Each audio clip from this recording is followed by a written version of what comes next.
el hebreo para poder comprender Sí, para poder. todas las cosas. Jonathan, pero el asunto no es que se aprenda. Jonathan. Sí, sí, está bien ahí. Mira para allá, mira para allá.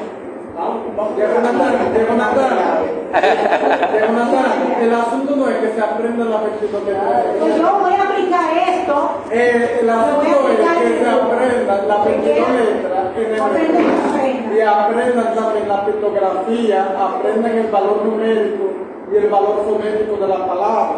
Aprenderse las 22 letras no resuelve el problema. Exacto. Bien, estamos en vivo ya. Estamos en vivo. Sí, más adelante, lo que pasa es que tenemos que estudiar la primero. Es que Sí. podemos ir de la mano conjuntamente porque tenemos que, para poder entender muchas veces, y siempre, la Torá, la Mishnah, la Gemara, el Talmud, todo, hay que aprender hebreo. Esa es la base, el idioma. Discúlpeme, la clase de los huevos era para eso, para estudiar el hebreo. Lo que pasa es que el modelo cambió de un momento a otro Exacto. a otra cosa sin decirnos nada. Mire, Mira lo que están diciendo, que los jueves era para dar la Hebreo, sí. no, es que se nos juntaron ahí varias cosas, esa, pero la podríamos retomar más adelante. Bien, vamos a empezar, que estamos en línea ya. Gracias. Fíjense, vamos a hablar un poco del mes de Elul, que es el mes número... ¿Qué número es el mes de Elul? ¿Alguien sabe aquí? ¿Qué número? ¿Cuál?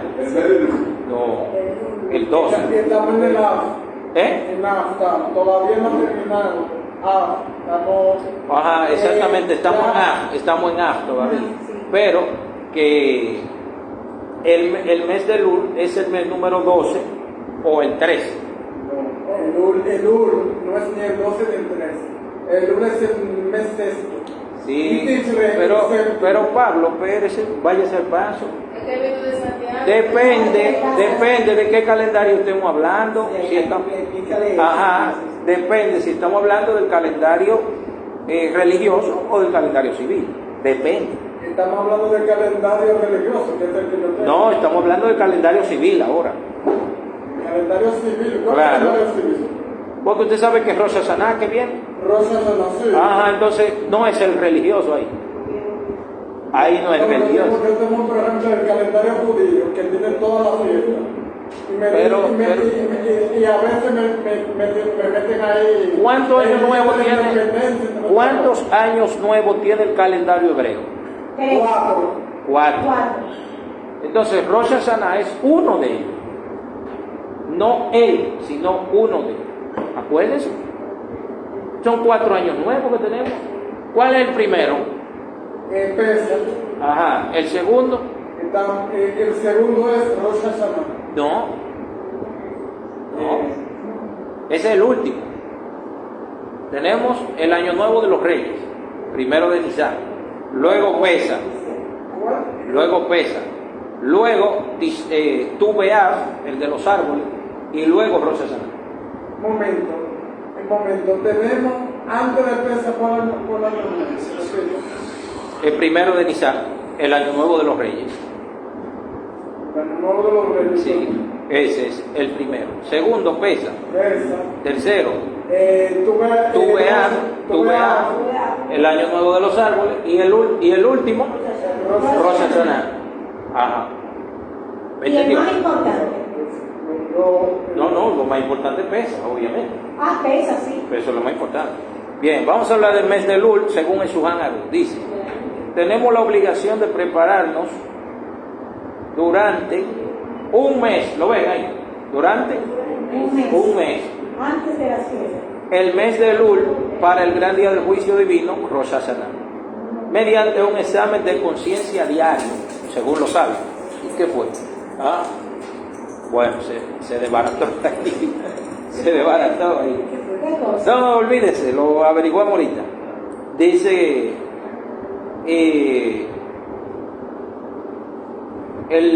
mediante un examen de conciencia diario, con el fin de corregir nuestras faltas y adaptar nuestra conducta a las exigencias de la Torah, dice el Shulchan Aruch. ¿Ok? Bien. El estudio, dice, nos enseña la vía a seguir en lo concerniente a la adquisición de virtudes y la práctica de los mandamientos positivos y negativos. Multiplicamos nuestras oraciones para nuestra purificación, así como las acciones de beneficencia o sedacá. ¿Entienden? El que quiere recibir, ¿qué tiene que hacer? Dar. Esa es la ley de la siembra y cosecha. El que no da no recibe nada, y el que da va a recibir. A veces hay gente que creen que dan demasiado y dejan de dar, entonces ellos mismos se cierran la puerta.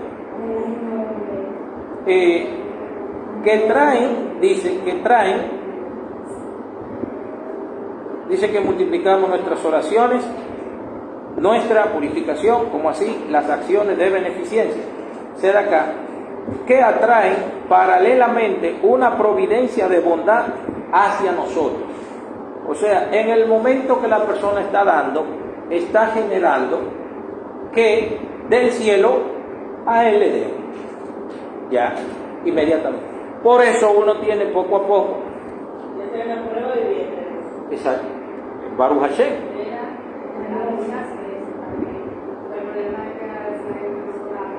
Uno le lleva 500 por una gente que me enferma. Van a comprar una camiseta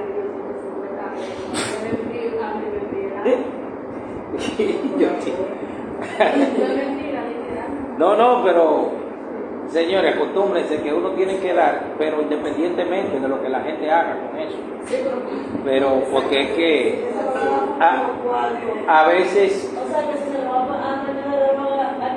es que es Hashem que le va a cobrar eso, ¿no? Porque es que uno le da dinero a muchísima gente que usa droga, realmente no, y uno no lo sabe. Porque yo tuve muchísimo tiempo ayudando a una muchacha. Sí, claro. Yo le daba dinero, ropa, de todo, y dije para la universidad. Y ella se lo bajaba de droga y después para que lo supe. Y entonces ahí corté. Y yo lo que le pedí a Hashem fue que me perdonara, porque yo no sabía para qué ella estaba utilizando el dinero que yo le daba. Y eso es un abrazo para uno. Pero Hashem sabe y tiene control de todo, él diría y controla todo. Sí. Bien, Y entonces. ella me reclamó el hecho de que yo porque esa gente son así, que le haya comprado la bendición. Ella me lo reclamó. Yo le dije que yo no te puedo dar dinero para que tú lo uses como drogas. Yo te doy dinero para que tú te alimentes.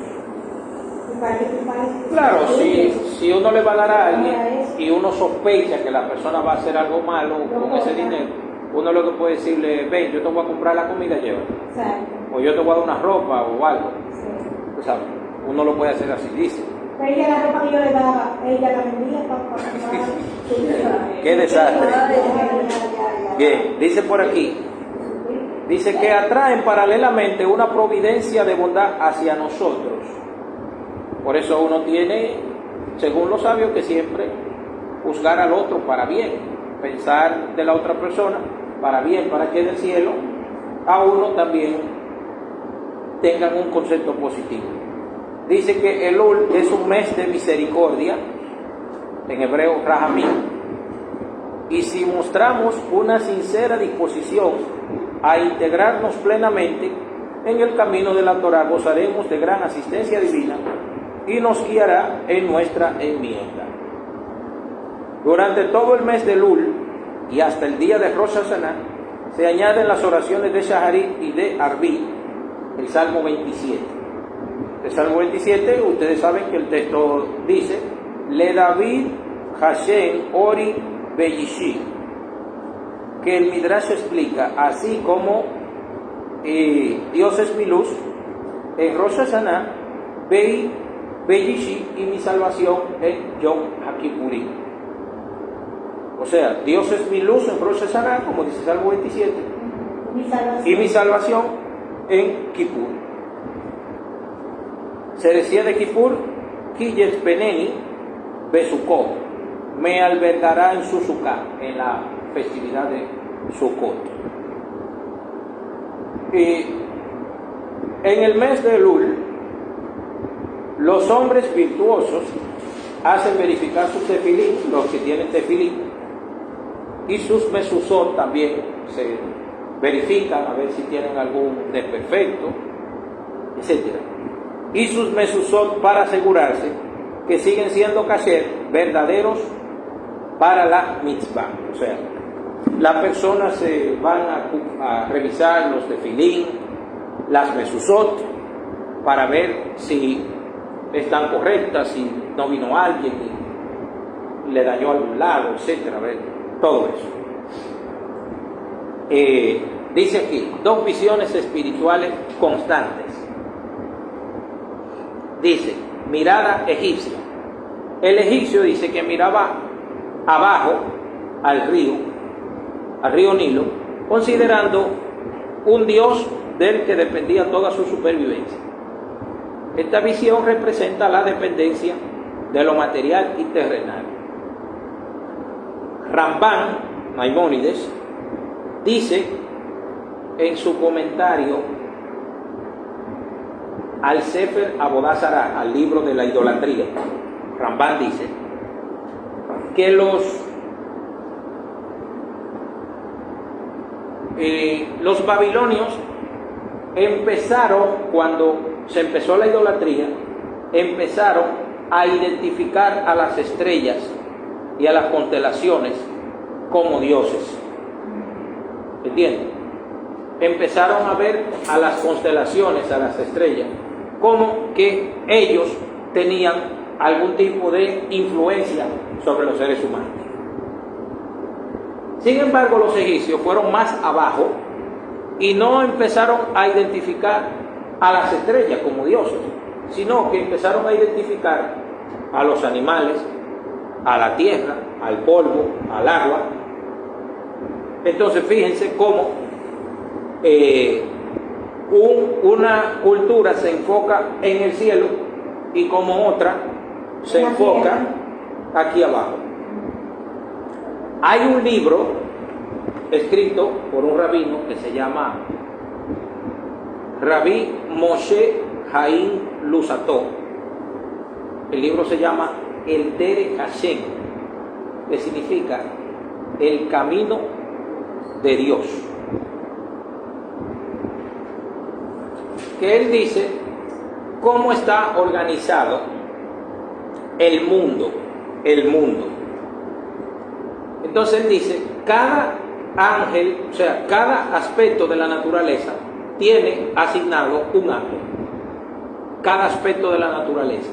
Por ejemplo, hay un ángel de lluvia, hay ángeles de viento, hay ángeles de agua, hay ángeles de tierra, de roca, de árboles. ¿Cómo lo sabemos? Porque, según el Teilín, la creación escucha la voz del Eterno. ¿Qué quiere decir que la voz escucha?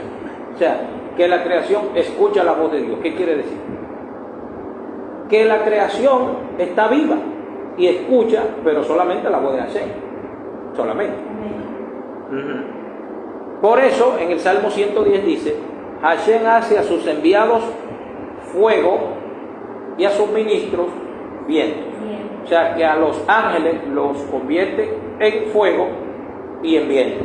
Entonces hay ángeles de viento y hay ángeles de fuego. De agua. Y de agua también, de toda la naturaleza, de rayos, de todo.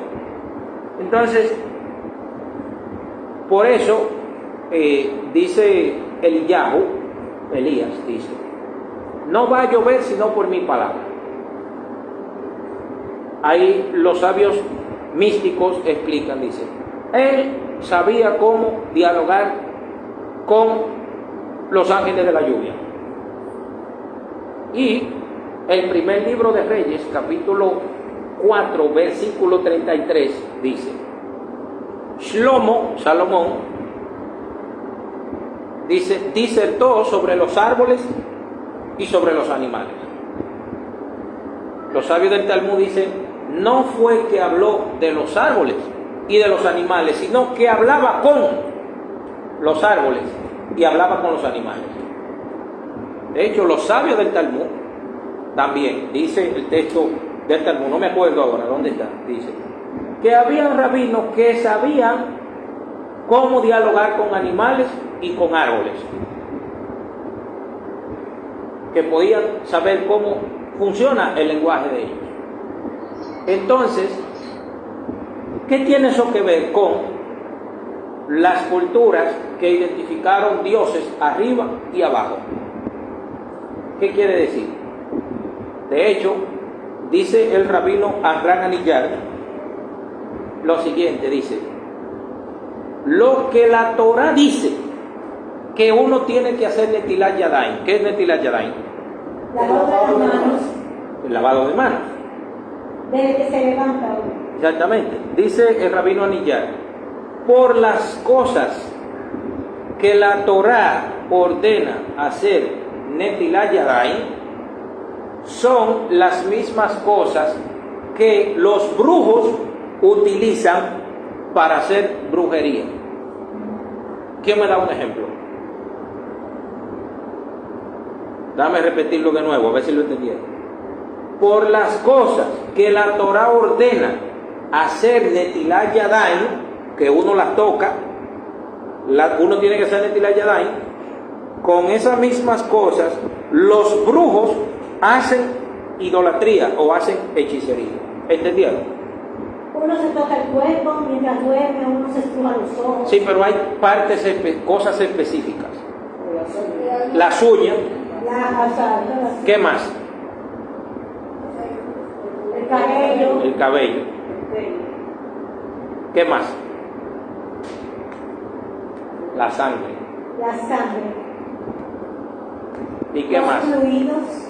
Animales muertos. Muertos. ¿Entiendes? Entonces, ¿cuáles son? Número 1.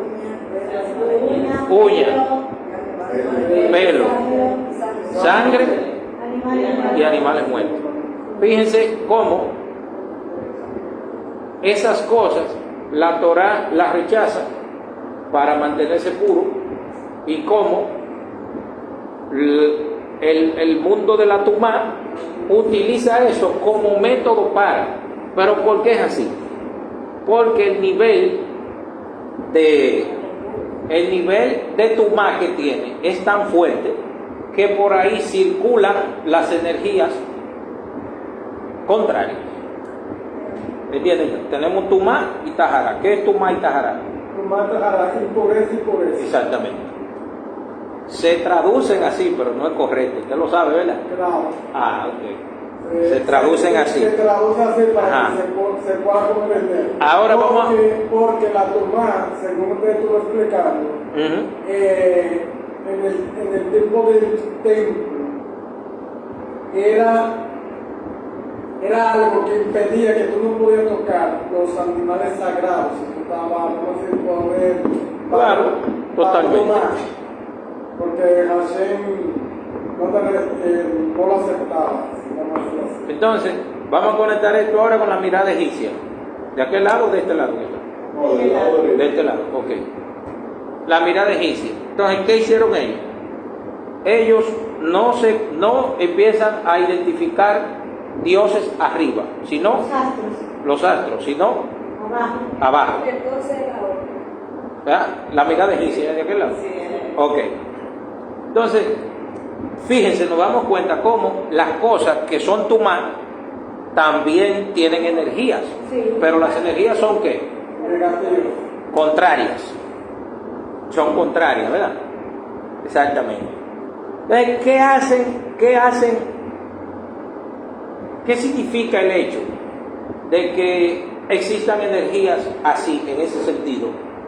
Que los ángeles no son ni buenos ni malos. Son ángeles, pues no tienen género. Reciben mandatos. Reciben mandato. ¿Qué quiere decir que reciben mandato? Hashem los pone en la creación, ¿verdad? Exacto. Pero Yo voy a mandarle el libro de El Camino de Dios para, si ustedes quieren leerlo, si ustedes lo quieren leer, yo lo tengo. Si ustedes quieren saber cómo funciona lo que yo estoy diciendo ahora, creo que todos me están entendiendo, ¿verdad? Si usted quiere saber cómo funciona eso, que yo estoy diciendo ahora, a mayor profundidad, yo le voy a mandar el libro al grupo. El que lo quiera leer va a aprender bastante. ¿Por qué? Porque es un libro básico. ¿Saben por qué? Porque los sabios del Talmud sabían hechicería, brujería, de todo eso. Ellos lo sabían, pero no para practicarla. ¿Para qué lo sabían? Para tener conocimiento. ¿Me entiendes? Por ejemplo, ¿saben lo que dicen los brujos? Los brujos dicen que la mejor tierra para hacer brujería es la del cementerio judío. Sí. Sí, la del cementerio Por judío. eso lo tienen con candado. No dejan entrar a nadie. Sí, pero lo estoy hablando donde hay cementerio judío. En este caso, en Cuba. Tú sabes que en Cuba son los papaupas de la brujería, ¿sí o no? Exacto. Ajá. Entonces, a Esteniel, el que vino a tocar el shofar aquí, ¿se acuerdan? Él es cubano.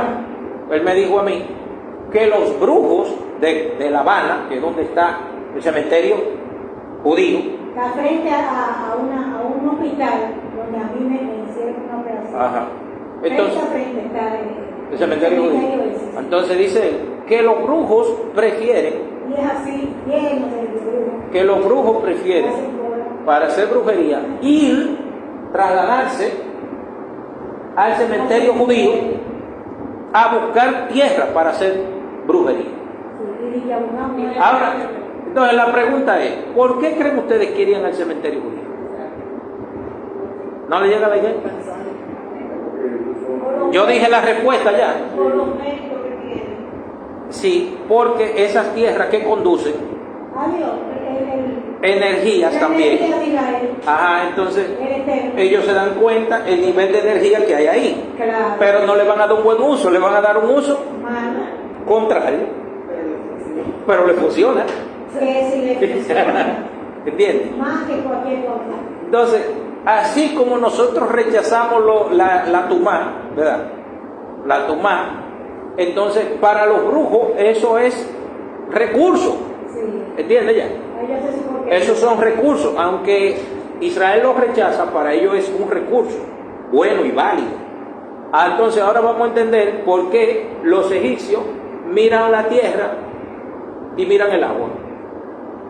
¿Ya entienden por qué? ¿Por qué? Por las energías que están ahí. ¿Y cuáles son las energías que están ahí? Los ángeles que están puestos para eso. ¿Entendieron la idea? Mientras más la gente se eleva, más se aleja de lo de abajo. Entonces, los que están arriba se acercan más a la divinidad, se dice. ¿Por qué? Porque están de alguna forma como obviando lo simple. Dice ahí, o sea, fíjense cómo uno se enfoca en un lado y el otro se enfoca en otro. Por eso es que la mirada de Israel, ¿hacia dónde es? Hacia arriba. Todo el tiempo. ¿Qué significa elevarse? No es que Dios viene a convertirse en hombre, es que el hombre se eleva hacia Dios. Arriba siempre va a significar que elevación. ¿Creen ustedes que vale la pena leerlo el libro? Vale la pena leerlo. Y es corto el libro, tiene menos de 200 páginas. Tiene un lado en español, un lado en hebreo. Ya de que usted leyó esa, ya puede cambiar la página. Leyó esta, cambia la página. Yo lo leí rapidísimo. Pueden imprimirlo si quieren. Mándalo. Pueden imprimirlo. Es una chulería de libro. Lo escribió un rabino hace como 200 años. Lo escribió. Tremendo libro, muy bueno. Entonces dice aquí, el egipcio mira hacia abajo, al río Nilo, considerando que un dios de que él dependía su supervivencia. Ven al Nilo como un dios y no lo ven como dependiente. ¿Ven? Igual que lo veían al rey como un dios. Como un dios también. No, lo que pasa es que la cultura egipcia, al igual que la cultura israelita, el rey es un hijo de Dios o un dios. Porque Faraón es hijo de Horus. No, Horus vivo es el faraón. Pero la cultura israelita dice no solamente el faraón es hijo de Ra o hijo de Dios, no. Todo el pueblo es hijo de Dios. No, en la cultura egipcia dice, no, solamente el faraón. La cultura israelita dice, no, el faraón no. O sea, el rey no. Todos nosotros somos hijos de Dios, todos. No el rey nada más. No, todos somos hijos de Dios. No el rey. Todos. Entonces la mirada israelita dice, el campesino israelita dirigía su mirada, dirigía su vista al cielo, para ver si anunciaba lluvia, de lo cual dependía su cosecha. O sea que en la escasez se nota si la gente tiene fe. Ahí sí. ¿Me entienden? La escasez, ahí se nota. Si uno siempre tiene todo ahí a la mano, uno no va a rezar. Porque los sabios se preguntan, ve acá, ¿por qué todas estas mujeres salen todas estériles? Sara, Rivka, Rachel, la madre de Sansón, etc. Todas estas mujeres, todas son estériles. Todas. Dicen, porque quieren que dependan del Eterno. O sea, a veces, fíjense cómo el texto bíblico le muestra a uno que tener necesidades a veces es positivo. Sí. ¿Por qué? Porque uno entonces se desenfoca un poco de lo de abajo y mira y se eleva a mirar hacia arriba. Por eso hay gente que cuando tienen todo ahí en su mano, no se acuerdan de Hashem. Yo tengo todo ahí y no saludan. Y no saludan. Tienen todo y agradecen. Entonces, ¿en qué consiste, dicen los sabios, la espiritualidad? Que aunque tú tengas todo, orar a Hashem como si no tuviera nada. Pero eso es un nivel de conciencia muy elevado. ¿Entiendes? Porque uno siempre, la persona que tiene necesidad tiene la dicha de que siempre está clamando, siempre está pidiendo, siempre está elevando. Claro, eso no justifica el estar siempre en necesidad, sino que eso destapa algunas vías. ¿Usted me entiende? Destapa algo ahí, de conectarse. Cuando uno está en necesidad o uno tiene una situación difícil, clama más a Hashem, porque uno quiere que Hashem le ayude a solucionar la situación, o le quite, le perdone por alguna transgresión que haya hecho, que haya traído esa negatividad a su vida, porque todo sucede así. Porque lo permite. Fíjense que yo leí ese libro de Rabino Moshe Haim hace mucho, no me acuerdo hace cuánto tiempo lo leí, pero por eso uno tiene que aprender de todo un poco, porque incluso es bueno aprender un poco de hechicería y de brujería, porque uno así sabe cómo eso se combate. Cuando uno sabe hechicería, brujería, dice, ven acá, pero eso, en la Torah eso no es así.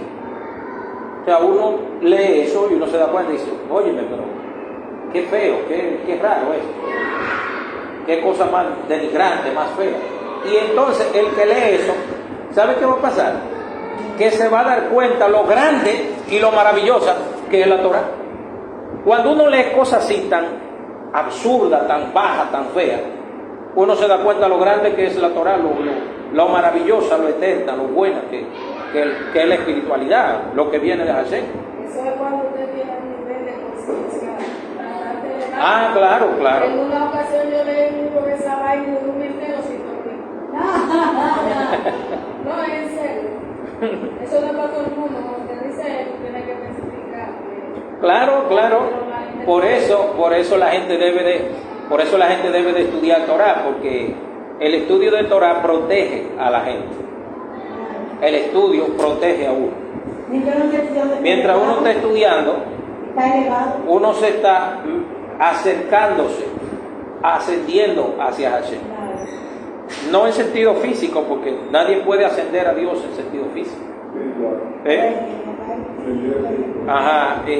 Entonces el vacío que se crea al ascender es el que hace que la persona entonces se acerque. Según el Mishneh Torah, esta diferencia fundamental, dice ahí, fíjense abajo, según el Mishneh Torah del Rambam, esta diferencia fundamental marca la orientación de los sentimientos religiosos que trauman el pensamiento, mira cómo dice ahí, transutan el pensamiento judío sefardí. El becerro de oro, una mirada, símbolo de la mirada terrenal. Fíjense, dice, por idéntica razón surgió en el desierto el becerro de oro.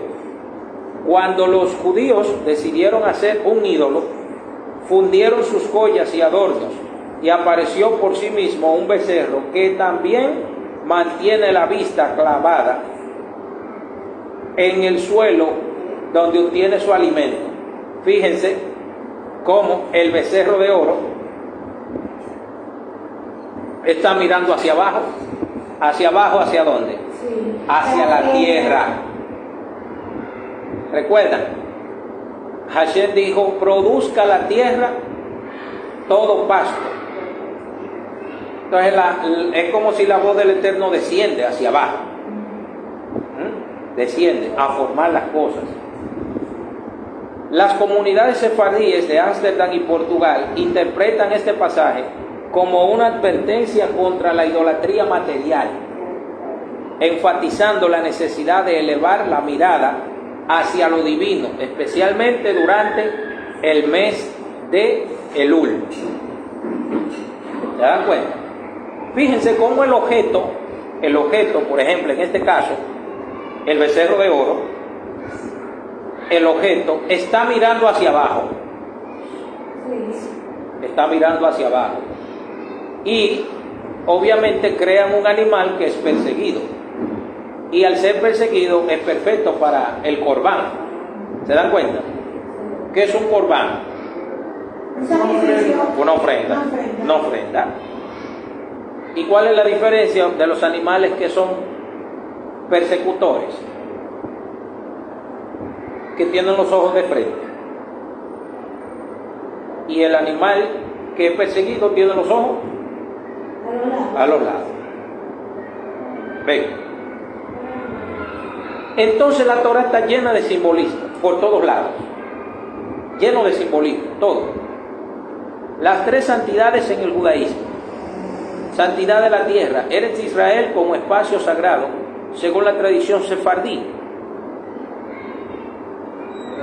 Hay algo que no recibe tu mano. ¿Sabes cuál es la única cosa que no recibe tu mano? La tierra. La tierra no recibe tu mano. Lo que se conoce como impureza, eso es la tu mano. ¿Entiendes? Porque cuando un animal muerto cae en la tierra, ¿qué pasa? La tierra lo absorbe. ¿Y qué hace? Desaparece. Lo degrada. Hasta que, entonces dicen los sabios, la tierra no recibe impureza. Tu mano. Entonces, ¿por qué el agua sirve para purificar? Es la pregunta. Porque degrada la impureza. Porque el Ruach Tumá, el espíritu impuro, no puede entrar en el agua. ¿Entienden ya? Eso lo dice Ovadia Yosef en su libro de Alajá. ¿Por qué se debe de purificar con agua? Porque el espíritu inmundo no puede entrar en el agua. Entonces, como no puede entrar en el agua, entonces el agua se usa ¿para qué? Para purificar. Entonces tenemos también la santidad del tiempo. Días especiales como Shabbat y festividades que marcan ciclos sagrados. ¿Ustedes se acuerdan cuando nosotros hablamos de la introducción al tiempo en la visión judía? Que es como circular, infinito, cíclico. ¿Se acuerdan? Cuando hablamos de eso. El judaísmo dice regresemos a Dios, no dice vamos hacia no dice vamos, sino regresemos. Regresa, oh Israel. A tu pueblo ya. Entonces decimos, Hashem busca a su pueblo Pero Israel regresa al Eterno, regresa a Dios. La santidad del ser humano, la elevación espiritual de la persona a través de la purificación. Entonces tenemos tres santidades en el judaísmo. Número 1, la tierra. Número 2, el tiempo. Y número 3, el ser humano. Según las halajot del judaísmo hispano-portugués, estas tres santidades se entrelazan durante el mes de Elul, preparándonos para los días solemnes. ¿Cuáles son los días solemnes? Los que vienen, las festividades que vienen. Elul, primera estación del despertar espiritual, que ya se aproxima ahora, el mes que viene. Elul es algo así como la primera estación en el tiempo destinado al despertar espiritual. En el año judío, señores, nosotros estamos tan influidos por el año gregoriano que no despertamos a qué es el año hebreo, el año judío. ¿Y qué es el año hebreo? Toda esa foto hay que subirla, acuérdense, al grupo. Sí, subirla a la página de Bequilel, de Facebook. Ajá, subirla. El año judío, ¿para qué es? El año judío es para beber y gozarse y hacer todo eso. No. El año judío es introspección, análisis, mejorar nuestras cualidades, todos. Nuestra calidad de vida. Mejorar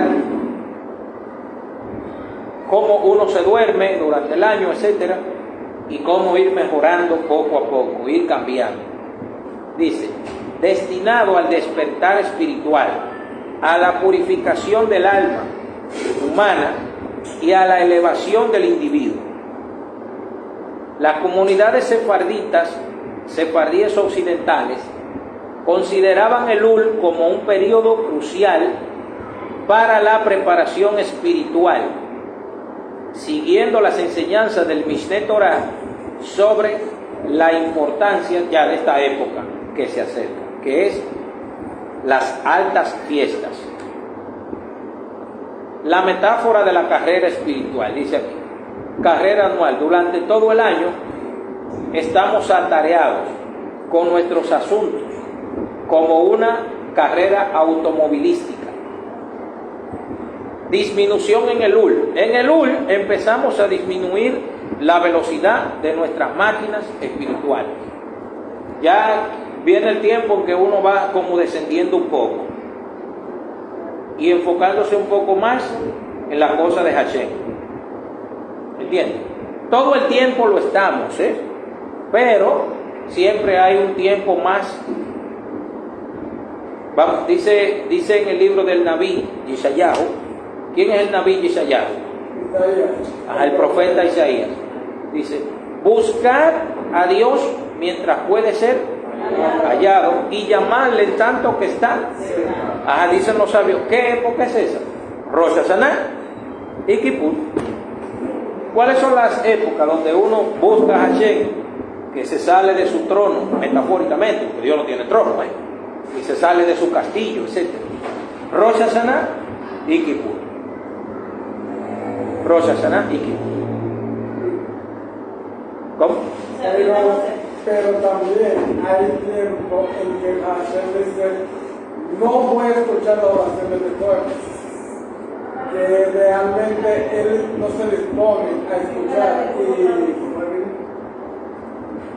y dicen que uno de esos tiempos es los tiempos de la destrucción del templo. Creo que en Av y Tamuz, que el Eterno dice, no voy a escuchar más la oración de este pueblo, no me recen por él, tengo los oídos sordos.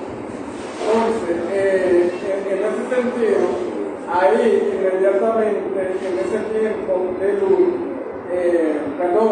de Av y de Tamuz, básicamente el Eterno no recibe ningún tipo de oración. Es decir, que hay tiempo en que las oraciones son aceptadas ante Hashem y hay tiempo que no. Sí, hay tiempos que son más abiertos y hay tiempos que son menos abiertos. Es la misericordia divina. ¿Entiendes? Dice, detención en Rosh Hashanah. Dale. Entonces, en esa fiesta que Hashem está más cerca que uno o qué? Porque cuando se buscar a Dios mientras pueda hacer allá. Entonces, esa fiesta uno puede buscar a Dios no lo encuentra. Ahí, se Mira, nosotros sí. tenemos. Voy a responderte eso con un ejemplo. En una ocasión entra un hombre a un autobús allá en Israel y se sienta en un banco, lo que está ahí dentro de la guagua. Sucede que ahí había una mujer sentada, pero en la estación fue al baño. Cuando regresó encontró el hombre. Se comió el hombre. Le dijo de todo. Se tragó el hombre. La mujer, sí, cuando vino del baño. Resulta que al frente de ese episodio hay un maestro que está con un alumno. Un sabio que está con un alumno. Y le hace una pregunta. El alumno a su maestro le dice: Rabino, ¿qué debo de hacer para que Hashem escuche mis oraciones? Después que le hizo la pregunta, fue que pasó el episodio de que la mujer vino y... O sea, después del episodio fue que le hizo la pregunta. No, antes. Se le hizo Antes. Cuando le dice el rabino, observa lo que está pasando ahí. El hombre, cuando la mujer le dijo de todo, hasta del mal que se iba a morir, el hombre se paró tranquilamente de su silla. No le dijo nada a la mujer. Se levantó de su silla y se fue para una esquina de la guagua. Entonces el rabino le dijo al alumno que estaba con él: ve, dile a ese hombre que pida por ti y a él Hashem lo escucha. ¿Entendieron la idea? Sí, claro que sí. ¿Entendieron? Cuando tú evitas una discusión, tiene más mérito. Exactamente. Ante un conflicto. Bueno, entonces es como decir: yo dejo pasar lo que me pasa, Hashem me deja pasar a mí. Entonces, ese es el paralelismo. Entonces le digo: ve, dile a ese hombre que pida por ti. Entonces, porque ese Hashem lo escucha. Exactamente, porque él lo dejó. Porque ese es un justo de la nación. Ese es un justo en ese momento. Entonces, esa atmósfera que se percibe o que creó ese hombre en ese momento de que Hashem lo oiga, es la que está presente durante Rosh Hashanah y Kippur.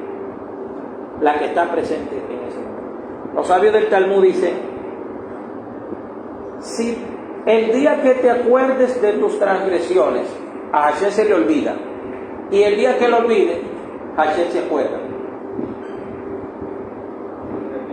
Lo digo otra vez: el día que a ti se te olviden sus transgresiones, Hashem se acuerda, y el día que te acuerdas, Hashem se le olvida. Sí. ¿Por qué?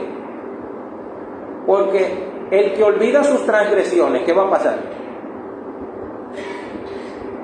Si a usted se le olvida lo malo que va a volver a qué? A hacerlo. Sin embargo, si te acuerdas, no lo vuelvo a hacer. Por eso dicen los sabios: si te acuerdas de tus transgresiones, a Hashem se le olvida. Pero si lo olvida, Hashem se acuerda. ¿Y de qué manera? Entonces fíjense, dice: la detención es Rosh Hashanah.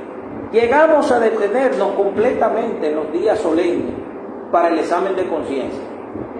¿Por qué? Porque ya la conciencia de uno está un poco así, como salpicado todo, ¿tú sabes? y hay que como devolverse un poco para atrás. Dice ahí, esta metáfora común en los escritos rabínicos sefardíes de Ámsterdam ilustra la necesidad de una preparación gradual para la introspección espiritual, o sea, algo que va mejorando ahí, poco a poco. El judaísmo, ponen religión ahí, pero olvídense de eso, nada de religión. De principios, no solo de sentimientos. Lo que pasa es que el judaísmo no legisla el sentimiento. ¿Qué es lo que legisla? Las acciones. ¿Pueden entender eso? Por ejemplo, si El una judaísmo no juzga, no legisla no legisla sentimientos, no legisla sentimientos, sino acciones. acciones. O sea, si la gente hiciera todo por sentimiento, la gente dice, bueno, yo no voy a rezar este mes, yo voy a, no sé, a estar tranquilo ahí. Pero la Torah dice que hay que hacerlo. Entonces, o la gente dice, bueno, yo voy a rezar en mi mente. Entonces, nada de eso se puede contar como un hecho, no se puede legislar porque eso está dentro. ¿Qué es lo que se legisla? Lo que está ¿dónde? Afuera. Lo que se hace. Usted va a decir que, bueno, yo voy a hacer acá en mi mente. Usted no puede hacer acá con la mente. Tiene que hacer acá afuera. Entonces eso es lo que se cuenta, lo que está afuera. Porque uno puede tener todo el pensamiento que usted quiera dentro, uno lo puede tener todo, pero si no lo saca para afuera, ¿qué sentido tiene? Lo que hay es que tener mucho cuidado con las emociones. Ajá. Dice ahí, el judaísmo Son peligrosas. no es un sistema de sentimientos, sino de principios. Y los sentimientos deben educarse. Fíjense qué fuerte lo que dice. Los sentimientos deben educarse y refinarse en función de los principios.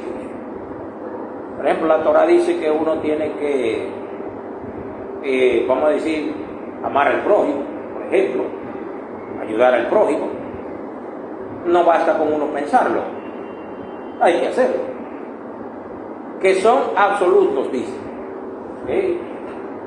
Que son absolutos. Es solo una cuestión de aprendizaje. Leyes civiles comunes castigan solo actos delictivos, no pensamientos ni sentimientos. ¿Cómo yo puedo juzgar a una gente por lo que está pensando? Tú no sabes lo que está pensando. Yo no sé lo que está pensando. Ahora, si uno ve que una gente está haciendo algo, ahí sí tú puedes decir, bueno, mira, eso está correcto o está incorrecto. Pero si un tipo ahí está pensando en robar ahí, pero nunca lo hace, nunca tiene el pensamiento, pero el tipo nunca robó, ¿podríamos llamarle ladrón? Nosotros no sabemos. Ok, pero si tú no lo hiciste, pero no lo puedes juzgar porque no lo hizo. No le cabe juicio porque no lo hizo. Porque no lo hizo. Además, yo le voy a decir algo, mire. Ángela tiene un iPhone, ¿qué? 16. ¿Quién no quiere tener un iPhone 16? Todo el mundo quiere tenerlo. Sin embargo, a mí me gustaría tener ese teléfono de Ángela. A mí me gustaría tenerlo. Y es muy fácil yo agarrar y llevármelo y decir, bueno, pero yo no lo hago. Usted me va a decir a mí que a todo el mundo le pasa por la mente hacerlo. Llevarse algo que está ahí en la mano suya. Pero usted no lo hace. ¿Por qué? Si Sara trae, qué sé yo, 20,000 pesos y lo pone arriba de la nevera, cualquiera querría llevárselo. Lo que te estoy diciendo es que cualquiera quisiera tenerlo. En pensamiento. A uno le puede pasar un pensamiento en la cabeza, guau, si fuera mío. Le puede. Entonces, claro, De mira. dicho al hecho. eso hay mucho que... Ajá, eso es lo que quiero De decir. pensar a la acción, hay un techo más grande todavía. Claro, quién no quisiera tenerlo? Mi si carga 50,000 pesos, ahí tú lo ves y dices, wow, yo con eso, ¿qué haría, Déjame matar esta vieja para mi casa. Oye, entonces, Oye. Échalo, un tumbe mejor. ajá, Un tumbe. pero entonces, ¿qué usted hace? Por el conocimiento, la racionalidad, el conocimiento, usted apaga todo ese deseo que uno tiene. Ya, ahora mira, me pasa por la mente. Todo. Y eso quiere, espérese, y eso quiere decir que usted no lo tiene. Pero que eso No. Usted no tiene la potencialidad de hacerlo. No me diga a mí, usted me va a decir a mí que no. Adiós, si no tiene mano ni pie. Yo le decía mucho que Todo el mundo tiene el potencial de hacer algo malo. Usted me va a decir a mí, oiga que no. depende del tipo de votación que ustedes. Pero es que eso lo sabemos. Pero todo el mundo tiene el potencial. El potencial sí. Usted ahorita dijo, a todo el mundo le da el pensamiento. Eso no es así. Eso es Mira, rápido. yo montaba una bóveda de 50 millones de pesos y me van a ofrecerlo haciendo auditor. Y yo nunca pensé, nunca en mi cabeza. Yo lo veía, El hecho de que usted no lo piense no quiere decir que usted no tenga la potencialidad de hacerlo. Pero usted no habló de potencialidad, usted Está bien, está bien. Pero todo el mundo tiene la potencialidad de hacer algo malo. No diga que no. Pensamiento. No hace, usted dijo, mire, déjeme ver, yo creo que yo fui la que no entendí. Usted en un principio dijo, aquí todo el mundo tiene el pensamiento, ¿de quién no tiene el pensamiento aquí de tener un año? Por ejemplo, usted dijo pensamiento, porque potencial es otra cosa muy diferente. Sí, pero el potencial empieza por el pensamiento. Es como dice más, si me va a hacer una boda donde tiene más de 50 millones de pesos, Yo no nunca le pensé. pasó por la cabeza llevarse. Bueno, el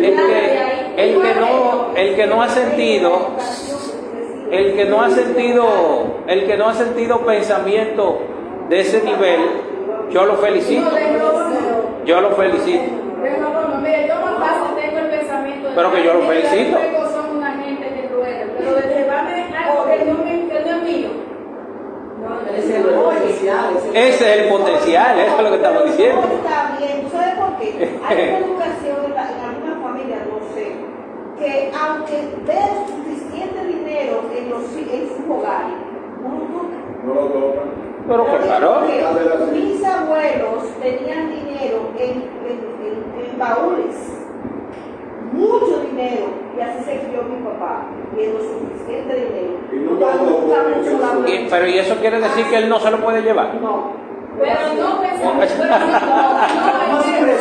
Vamos a dejarlo ahí entonces. La formación que usted tiene, Esa es la formación. solamente le pasaba. De que el dinero no trabajaba. ¿Y por qué hay gente?